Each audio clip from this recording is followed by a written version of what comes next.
Hello जय हिंद साथियों। तो क्या हाल चाल है आपके। आई होप कि आप सब अच्छे होंगे।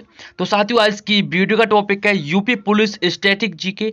यूपी पुलिस स्टैटिक जीके से साथियों टॉप 40 ऐसे प्रश्न देखेंगे जो कि आपकी यूपी पुलिस परीक्षा के लिए काफ़ी ज़्यादा इंपॉर्टेंट रहने वाले हैं। तो साथियों ये हमारा प्रैक्टिस सेट 37 होने वाला है। बाकी के प्रैक्टिस सेट अगर आपको देखने हैं तो साथियों हमारे चैनल पर एक खाकी वर्दी नाम से प्लेलिस्ट बनी हुई है साथियों, वहां पर जाके देखिए सभी प्रैक्टिस सेट आपको खाकी वर्दी बैच के अंदर मिल जाएंगी। प्लेलिस्ट में आपको ये वाली साथियों सीरीज मिल जाएगी। तो चलिए साथियों आज की इस क्लास को स्टार्ट करने से पहले आप हमारे चैनल पर पहली बार आए तो चैनल को सब्सक्राइब करके वो वीडियो को लाइक जरूर कर देना और साथ में बेल नोटिफिकेशन को ऑल पे कर देना ताकि नई वीडियो की नोटिफिकेशन आपको सबसे पहले मिल सके। और साथ ही इसमें 40 क्वेश्चन होने वाले, 40 क्वेश्चनों का मॉक टेस्ट लगाइए कि आप इस क्लास में से कितने क्वेश्चन बिल्कुल सही कर पा रहे हैं। तो चलिए साथियों आज की इस क्लास को स्टार्ट करते हैं फर्स्ट क्वेश्चन के साथ। फर्स्ट क्वेश्चन है साथियों हमारा, गोलमेज सम्मेलन कहाँ आयोजित किए गए थे। वो बताइए साथियों गोलमेज सम्मेलन कहाँ आयोजित किए गए थे। शिमला, नैनीताल, कलकत्ता, लंदन। तो क्या होगा सही आंसर साथियों। तो साथियों ऑप्शन डी जिनका भाइयों का आया यानी कि डी लंदन साथियों बिल्कुल करेक्ट आंसर है। लंदन बिल्कुल करेक्ट आंसर है। चलिए इंपोर्टेंट टॉपिक से समझते हैं। भारत में संवैधानिक भारत में संवैधानिक सुधारों पर चर्चा के लिए ब्रिटिश सरकार द्वारा वर्ष 1930 से 1932 के मध्य लंदन में 3 सम्मेलनों की श्रृंखला आयोजित की गई। इन सम्मेलनों को गोलमेज सम्मेलन का नाम ही दिया गया था। ध्यान रखना है साथियों 1930 से लेकर 1932 तक साथियों ये आयोजित हुए थे। अगले क्वेश्चन की बात करें, निम्न में लाल, पाल एवं बाल किसका संबंध नहीं है। बताइए साथियों निम्न में से लाल, पाल एवं बाल से किसका संबंध नहीं है। लाला लाजपत राय का, बिपिन चंद्र पाल का, बाल गंगाधर तिलक का, गोपाल कृष्ण गोखले का। क्या होगा साथियों सही आंसर। तो दूसरे का साथियों डी बिल्कुल करेक्ट आंसर है। गोपाल कृष्ण गोखले का संबंध साथियों लाल, पाल एवं बाल से संबंधित नहीं है। अगला क्वेश्चन देखते हैं, किस मुगल बादशाह ने हिंदुओं पर जजिया कर नामक लगाया था। बताइए साथियों किस मुगल बादशाह ने हिंदुओं पर जजिया नामक कर लगाया था। जहांगीर, शाहजहां, औरंगजेब, ये सभी। क्या होगा साथियों तीसरे का सही आंसर। तो तीसरे का सी बिल्कुल करेक्ट आंसर हो जाएगा साथियों। औरंगजेब ने साथियों जजिया कर लगाया था। आपको ध्यान रखना है औरंगजेब बिल्कुल करेक्ट आंसर है। चलिए अगला क्वेश्चन देखते हैं, भारत का वह पहला शासक कौन था जिसने मोहम्मद गोरी को पराजित किया था। पृथ्वीराज चौहान, मूलचंद, भीम द्वितीय और जयचंद। क्या होगा साथियों सही आंसर। तो जिन भाइयों का ऑप्शन सी आ रहा है वेरी गुड यानी कि भीम द्वितीय ने साथियों पराजित किया था। ऑप्शन सी बिल्कुल करेक्ट आंसर हो जाएगा 4 का सी। इंपोर्टेंट पॉइंट समझते हैं, 1173 ईस्वी में गौरी साम्राज्य का शासक बनने के बाद मोहम्मद गौरी ने 1175 ईस्वी में भारत में मुल्तान का युद्ध जीतने के पश्चात 1178 ईस्वी में पाटन गुजरात में आक्रमण किया था। वहां के शासक भीम द्वितीय ने मोहम्मद गौरी को पराजित किया था। किस युद्ध में साथियों 1178 वाले युद्ध में। आपको ध्यान रखना है। अगला क्वेश्चन देखते हैं, अशोक के शिलालेखों को सर्वप्रथम किसने पढ़ा था। वो बताइए साथियों अशोक के शिलालेखों को किसने पढ़ा था। बताइए 5वें का राइट आंसर क्या होगा। तो साथियों जेम्स प्रिंसिप ने का पढ़ा था। ऑप्शन डी बिल्कुल करेक्ट आंसर है। Option D. चलिए अगला क्वेश्चन देखते हैं, युद्ध अभ्यास 2018 सैन्य अभ्यास का आयोजन भारत के किस राज्य में हुआ। युद्ध अभ्यास 2018 सैन्य अभ्यास का आयोजन भारत के किस राज्य में हुआ था। महाराष्ट्र, उत्तराखंड, लखनऊ और पटना, दिल्ली और आगरा। कहां पर हुआ था साथियों। छठे प्रश्न का बताइए बिल्कुल करेक्ट आंसर क्या होगा। छठे का साथियों जिन भाइयों का ऑप्शन बी आ रहा है उत्तराखंड बिल्कुल करेक्ट आ रहा है यानी कि ऑप्शन बी उत्तराखंड बिल्कुल सही जवाब है। अगले क्वेश्चन की बात करें, निम्नलिखित में से चित्रकला के क्षेत्र में कौन प्रसिद्ध है। बताइए साथियों निम्नलिखित में से चित्रकला के क्षेत्र में कौन प्रसिद्ध है। तो क्या होगा 7वें का सही आंसर क्या होगा। 7वें का राजा रवि वर्मा। राजा रवि वर्मा साथियों चित्रकला के क्षेत्र में काफी ज्यादा प्रसिद्ध है। अगला क्वेश्चन देखते हैं, निम्नलिखित में से कौन सा स्थान कसीदाकारी की चिकनकारी शैली के लिए प्रसिद्ध है। बताइए साथियों निम्नलिखित में से कौन सा स्थान कसीदाकारी की चिकनकारी शैली के लिए प्रसिद्ध है। हैदराबाद, जयपुर, भोपाल, लखनऊ। 8वां प्रश्न स्क्रीन पर है और डी बिल्कुल करेक्ट आंसर है। लखनऊ बिल्कुल सही आंसर हो जाएगा। लखनऊ जिन भाइयों का आ रहा है बिल्कुल करेक्ट आंसर आ रहा है। चलिए अगला क्वेश्चन देखते हैं, थाल घाट, भोर घाट, पाल घाट दर्रे अवस्थित हैं? बताइए साथियों, थाल घाट, भोर घाट, पाल घाट दर्रे अवस्थित हैं काराकोरम श्रेणी में, विंध्याचल श्रेणी में, हिमालय श्रेणी में, पश्चिमी घाट श्रेणी में? क्या होगा साथियों सही आंसर बताइए। नमे का क्या होगा साथियों, तो नमे का पश्चिमी घाट में स्थित है साथियों। थाल घाट, भोर घाट और पाल घाट दर्रे हैं जो आपके पश्चिमी घाट में स्थित है साथियों के। चलिए इंपोर्टेंट पॉइंट से समझते हैं। भारत के पश्चिमी तट पर उत्तर से दक्षिण की तरफ 1600 मीटर लंबी पर्वतमाला श्रृंखला को पश्चिमी घाट या सह्याद्री कहते हैं। पश्चिम घाट में थाल घाट, भोर घाट और पाल घाट 3 प्रसिद्ध दर्रे स्थित हैं, आपको ध्यान रखना है साथियों। अगला क्वेश्चन देखते हैं। क्षेत्रफल की दृष्टि से भारत का विश्व में स्थान है? छठा, सातवां, आठवां, नौवां? तो 10वें का क्या होगा साथियों सही आंसर, तो 7वां बिल्कुल करेक्ट आंसर हो जाएगा। ऑप्शन बी बिल्कुल करेक्ट आंसर जिन भाइयों का आया है बिल्कुल सही आया है। अगले क्वेश्चन की बात करें। निम्नलिखित में से कौन कायांतरित चट्टान है? ग्रेनाइट, शैल, संगमरमर, बेसाल्ट? 11वें का सही आंसर बताइए क्या होगा साथियों, तो संगमरमर बिल्कुल करेक्ट आंसर हो जाएगा। ये साथियों कायांतरित चट्टानें होती हैं संगमरमर। अगला क्वेश्चन देखते हैं। आयोडीन की कमी से होने वाला रोग कौन सा होगा साथियों? काफी ज्यादा सिंपल और इजी क्वेश्चन है, बताइए क्या होगा सही आंसर। तो घेंगा साथियों बिल्कुल करेक्ट आंसर हो जाएगा। आयोडीन की कमी साथियों आपका घेंगा रोग होता है, और रतौंधी साथियों आपकी विटामिन ए की कमी से होता है, रिकेटस आपकी विटामिन डी की कमी से होता है। अगला क्वेश्चन देखते हैं। सौरमंडल में सबसे बड़ा ग्रह कौन सा होता है? शुक्र, शनि, बृहस्पति, पृथ्वी? तो साथियों सबसे बड़ा ग्रह हो जाएगा 13 का, बताइए साथियों क्या हो जाएगा, तो 13 का सी बिल्कुल करेक्ट आंसर है, यानी कि बृहस्पति। बृहस्पति बिल्कुल सही आंसर हो जाएगा साथियों, बृहस्पति बिल्कुल सही आंसर हो जाएगा। चलिए अगला पॉइंट देखते हैं। बृहस्पति अपने अक्ष पर सबसे कम समय में चक्कर लगाने वाला तथा सौरमंडल का सबसे बड़ा ग्रह है। इस ग्रह के सर्वाधिक उपग्रह हैं। सूर्य से दूरी के क्रम में इसका 5वां स्थान है। आपको ध्यान रखना है साथियों, अगर बृहस्पति की दूरी की बात करें तो सूर्य से दूरी के क्रम में इसका 5वां स्थान है साथियों। और ये सौरमंडल का सबसे बड़ा ग्रह होने वाला है। कौन सा? बृहस्पति। बृहस्पति सबसे बड़ा ग्रह है साथियों, और ये साथियों अपने अक्ष पर सबसे कम समय में चक्कर लगाने वाला तथा सौरमंडल का सबसे बड़ा ग्रह हो जाएगा। चलिए अगला क्वेश्चन देखते हैं। इको मार्क किसकी उत्पाद पर दी गई इस प्रमाण का चिन्ह होता है कि वह उत्पाद किफायती कीमत वाला है, पर्यावरणीय दृष्टि से अनुकूल है, नष्ट होने वाला नहीं है, अच्छी किस्म का है? क्या होगा साथियों सही आंसर 14वें का? 14 का बी बिल्कुल करेक्ट आंसर है। 14 का बी बिल्कुल करेक्ट आंसर है, पर्यावरणीय दृष्टि से अनुकूल है, इसलिए सही आंसर ऑप्शन बी के साथ जाएगा। अगला क्वेश्चन देखते हैं। उत्तर दक्षिण गलियारा परियोजना किन्हें आपस में जोड़ती है? उत्तर दक्षिण गलियारा परियोजना आपस में किन्हें जोड़ती है साथियों, वो बताइए। 15वें क्वेश्चन का राइट आंसर क्या होगा? तो ये जोड़ती है साथियों श्रीनगर को कन्याकुमारी से। श्रीनगर को कन्याकुमारी से जोड़ती है साथियों दक्षिण गलियारा परियोजना साथियों, ये श्रीनगर को कन्याकुमारी से जोड़ती है। अगला क्वेश्चन देखते हैं। नाबार्ड है एक निर्धनता निवारण कार्यक्रम, सामाजिक सुरक्षा योजना, बैंक, बीमा निगम? नाबार्ड बताइए साथियों क्या है नाबार्ड एक बताइए। 16वें प्रश्न का 16वें का साथियों ये एक बैंक है। क्या? नाबार्ड एक बैंक होती है, आपको ध्यान रखना है। इंपोर्टेंट पॉइंट जो समझते हैं। राष्ट्रीय कृषि और ग्रामीण बैंक नाबार्ड ग्रामीण क्षेत्रों में आर्थिक विकास हेतु ऋण उपलब्ध कराने वाला बैंक है। इसकी स्थापना 12 जुलाई 1982 ईस्वी में हुई थी। इसका मुख्यालय मुंबई में स्थित है। आपको ध्यान रखना है साथियों, आपको ध्यान रखना है नाबार्ड क्या है, तो साथियों एक बैंक है, ये बैंक है साथियों, और ये ग्रामीण बैंकों में ये साथियों आपको ऋण उपलब्ध कराने वाली बैंक है। और इसकी स्थापना साथियों आपकी 12 जुलाई 1982 ईस्वी में साथियों इसकी स्थापना होती है। इसके मुख्यालय की बात करें साथियों मुंबई में हो जाएगा। अगर साथियों आपको इस क्लास की पीडीएफ चाहिए तो लिंक डिस्क्रिप्शन में मिल जाएगा, वहां से जाके इसको डाउनलोड कर लेना। मार्च 2023 में उत्तर प्रदेश के किस जिले में रेशम कृषि मेला का आयोजन किया गया? बताइए साथियों मार्च 2023 में उत्तर प्रदेश के किस जिले में रेशम कृषि मेला का आयोजन किया गया? लखनऊ, गौतम बुद्ध नगर या फिर गोरखपुर या फिर वाराणसी? 17 का क्या होगा साथियों सही आंसर? तो सी जिन भाइयों का आया है गोरखपुर बिल्कुल करेक्ट आंसर आया, गोरखपुर बिल्कुल सही आंसर हो जाएगा।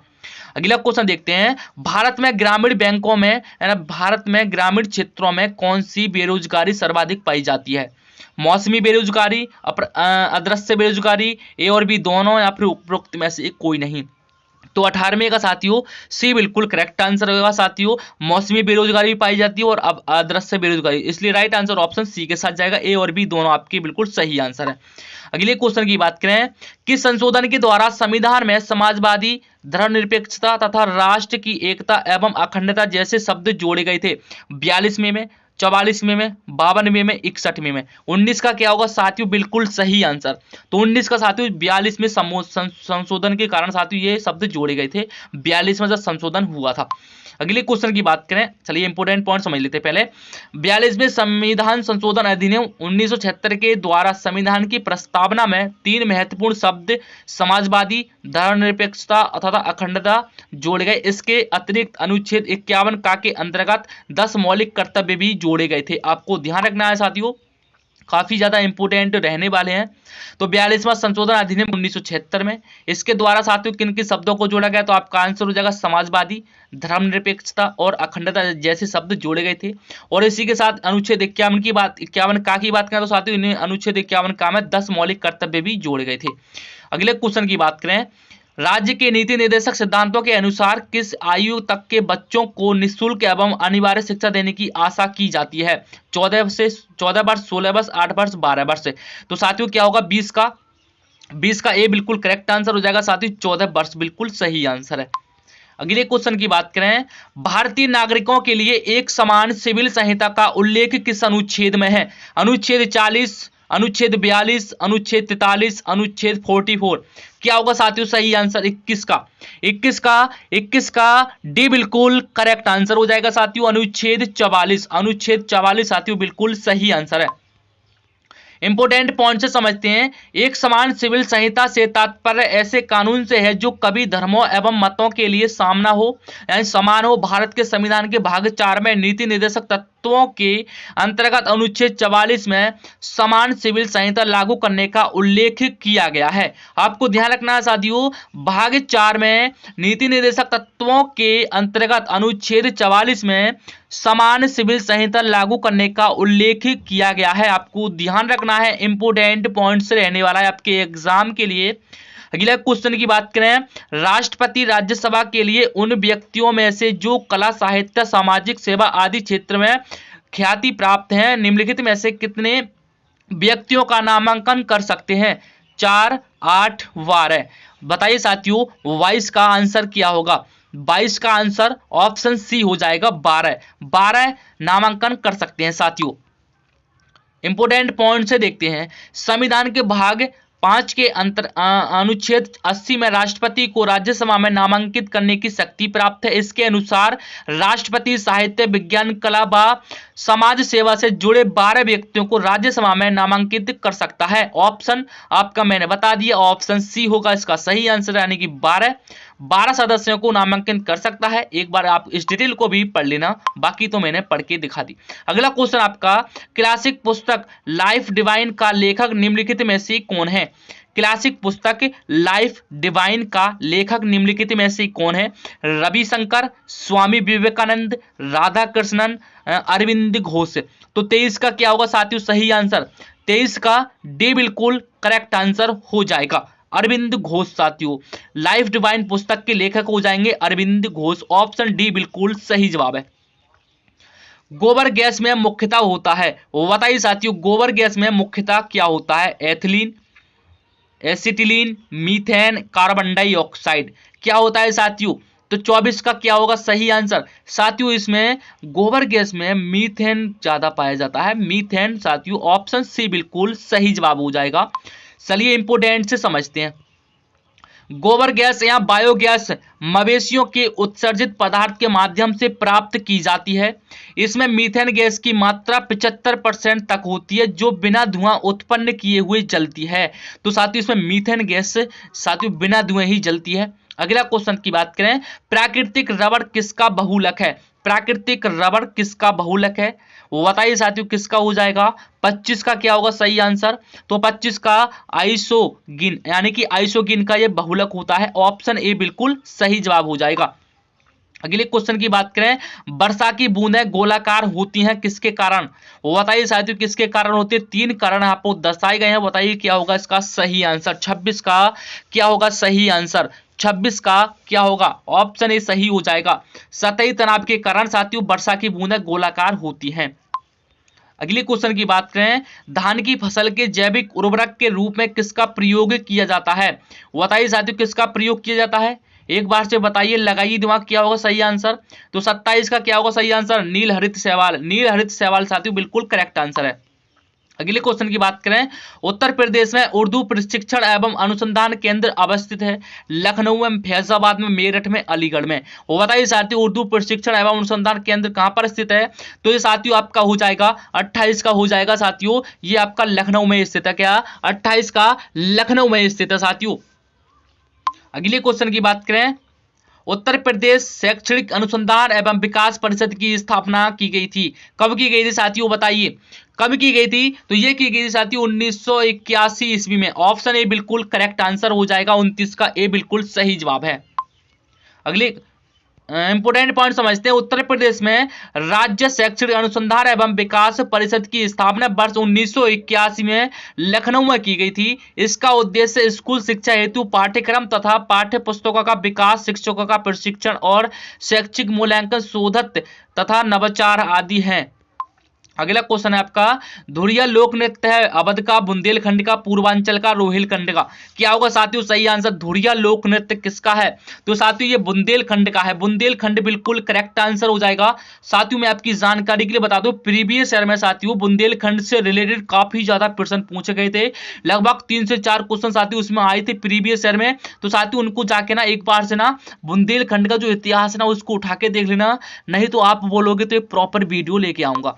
अगले क्वेश्चन की बात करें, उत्तर प्रदेश की कौन सी जनजाति दीपावली को शोक के रूप में मनाती है? उत्तर प्रदेश की कौन सी जनजाति दीपावली को शोक के रूप में मनाती है? कौन सी जनजाति है साथियों बताइए, 31 का क्या होगा सही आंसर? तो साथियों थारू जनजाति होती है, थारू जनजाति होती है साथियों। ये दीपावली त्योहार को साथियों ये शोक के रूप में मनाती है। 31 का डी बिल्कुल करेक्ट आंसर है। अगले क्वेश्चन की बात करें, पुलिस अधिनियम की किस धारा में पुलिस अधिकारियों के कर्तव्यों का प्रावधान है? किस धारा में है साथियों बताइए? मैंने ये क्वेश्चन पिछली वीडियो में डाला है, बताइए इसका सही आंसर क्या होगा? तो इसका धारा 23 हो जाएगा। धारा 23 बिल्कुल करेक्ट आंसर है। अगले क्वेश्चन की बात करें, 1000 रुपये व 500 रुपये के नकली नोट बड़ी संख्या में बाजारों व बैंकों तक में पाए जा रहे हैं। जाली करेंसी नोटों के विरुद्ध कार्रवाई भारतीय दंड संहिता की किस धारा के अंतर्गत की जा सकती है? बताइए साथियों इन पर जो कार्रवाई है वो किस धारा के अंतर्गत की जाती है? वो बताइए 33 का सही आंसर। तो सी बिल्कुल करेक्ट आंसर हो जाएगा। धारा 489 का से 489 अड़ा तक साथियों इन पर कार्रवाई की जा सकती है और 33 का सी बिल्कुल करेक्ट आंसर हो जाएगा। अगले क्वेश्चन की बात करें, उत्तर प्रदेश स्थापना दिवस किस दिन मनाया जाता है? उत्तर प्रदेश स्थापना दिवस किस दिन मनाया जाता है? तो 24 का ए बिल्कुल करेक्ट आंसर रहेगा और 34 का ए 25 जनवरी को साथियों 25 जनवरी को आपका उत्तर प्रदेश का स्थापना दिवस में मनाया जाता है। राइट आंसर ऑप्शन ए हो जाएगा। और साथियों जिन भाइयों ने अभी तक क्लास को लाइक नहीं किया तो क्लास को लाइक कर दीजिए, जो भाई नए आए वो चैनल को सब्सक्राइब कर लीजिए और साथियों बेल नोटिफिकेशन को ऑल पे भी कर लेना ताकि आपको नई वीडियो की नोटिफिकेशन आपको सबसे पहले मिल सके। तो चलिए साथियों आपको इस क्लास की पीडीएफ चाहिए तो कमेंट में और आपको डिस्क्रिप्शन में लिंक मिल जाएगा, वहां से इसको डाउनलोड कर लेना। और साथियों आपका 35वां क्वेश्चन आपकी स्क्रीन पर आ चुका है। वित्तीय वर्ष 2023-24 के लिए उत्तर प्रदेश राज्य सरकार द्वारा कितने लाख करोड़ रुपए का बजट जारी किया गया है? वो बताइए साथियों कितने लाख करोड़ रुपए का बजट जारी किया गया है? 35 का क्या होगा सही आंसर? तो जिन भाइयों का 35 का सी राइट आंसर हो जाएगा, सी राइट आंसर हो जाएगा। 6.90 लाख साथियों इतना बजट जारी किया गया है। अगला क्वेश्चन देखते हैं, विश्व का सबसे बड़ा सोलर पार्क कहां स्थापित किया गया? बताइए साथियों कहां पर स्थापित किया गया? 36 का ए बिल्कुल करेक्ट आंसर हो जाएगा। मोरक्को में साथियों ये स्थापित किया गया है। अगले क्वेश्चन की बात करें, विश्व व्यापार संगठन का मुख्यालय कहां है? विश्व व्यापार संगठन का मुख्यालय कहां है? Manila, New York, Geneva, Australia? तो 37 का क्या होगा साथियों सही आंसर? तो 37 का क्या होगा साथियों सही आंसर? सी जिन भाइयों का आ रहा है बिल्कुल करेक्ट आंसर आ जाए, जिनेवा में बिल्कुल सही आंसर है। अगला क्वेश्चन देखते हैं, केंद्रीय जूट प्रौद्योगिकी संस्थान कहाँ स्थित है? केंद्रीय जूट प्रौद्योगिकी संस्थान कहाँ स्थित है? 38वां बताइए क्या होगा सही आंसर? तो 38 का कोलकाता हो जाएगा सही आंसर। कोलकाता बिल्कुल करेक्ट आंसर हो जाएगा साथियों, याद रख लेना है आपको, इंपोर्टेंट क्वेश्चन रहने वाला है। 38 का ये बिल्कुल करेक्ट आंसर हो जाएगा। अगले क्वेश्चन की बात करें, किसे प्रसिद्ध रूप से मयूर का बाग कहा जाता है? तो साथियों किसे कहा जाता है बताइए, इसका सही आंसर क्या होगा? बिल्कुल करेक्ट आंसर बताना साथियों क्या होगा इसका। ये क्वेश्चन साथियों काफी ज्यादा इंपोर्टेंट रहने वाला है, तो इसको टीपू सुल्तान हो जाएगा बिल्कुल सही आंसर। किसे प्रसिद्ध रूप से मैसूर का बाग कहा जाता है? तो टीपू सुल्तान को कहा जाता है, रख लेना याद। अगला क्वेश्चन आपका, उर्दू शायरी में फिराक गोरखपुरी के नाम से कौन प्रसिद्ध है?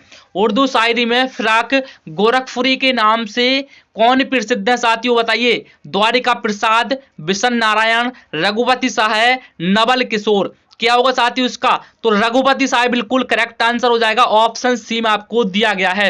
तो साथियों आपने अभी तक 40 क्वेश्चनों का मॉक टेस्ट लगाया, तो बताना 40 में से आपके कितने क्वेश्चन अभी तक ठीक हुए हैं, एक बार से कमेंट में बताना साथियों कितने क्वेश्चन आपके ठीक हुए हैं। और साथियों ये आपकी 38 नंबर की साथियों आपकी जी के जीएस आने वाली है, करंट अफेयर्स को मिलाकर साथियों आपकी 38 नंबर की जी के जीएस और करंट अफेयर्स आने वाली है। तो साथियों ये आप अपने 38 नंबर बिल्कुल पक्के कर लो आराम से साथियों, प्रैक्टिस बाय प्रैक्टिस में आपको यहाँ पर प्रैक्टिस लेके आ रहा हूँ। और साथियों ये आपका 37वां यानी कि 36वां प्रैक्टिस सेट है, 36वां 37वां प्रैक्टिस सेट है शायद साथियों ये आपका। तो साथियों आपके यहाँ पर टोटल में 50 से 60 प्रैक्टिस सेट ऐसे डाल दूंगा, जो कि साथियों आप अगर एक बार में रिवीजन कर लेते हैं ना उनका साथियों 100% आपका पेपर न्यूज चुटकियों पर लिख जाएगा। तो चलिए साथियों बताना आपको ये वीडियो कैसे लगी, सेट अभी तक डाले गए साथियों वो आपको कैसे लगे एक बार से कमेंट में जरूर बताना। और साथियों आपको बहुत जल्दी एक 5 से 6 घंटे की मैराथन लेके आने वाला हूँ, 5 से 6 घंटे की मैराथन साथियों आपको बहुत जल्दी से देखने के लिए मिल जाएगी। उसमें साथियों एक लंग से साथियों सभी प्रैक्टिस सेटों की रिवीजन करेंगे उसमें। तो देखते हैं साथियों आपके उस वाली वीडियो को कितना प्यार दिखाते हो साथियों। इस वाली वीडियो को दोस्तों के साथ शेयर कर देना, और साथियों इस पर एक यानी कि 1 से 2000 व्यूज मुझे चाहिए साथियों, 1 से 2000 लोगों के पास शेयर करना। चलिए साथियों आज की इस क्लास को यहीं पर एंड करते हैं और मिलते हैं किसी अगली क्लास के साथ। जब तक ले अपना ख्याल रखिए। जय हिंद, वंदे मातरम।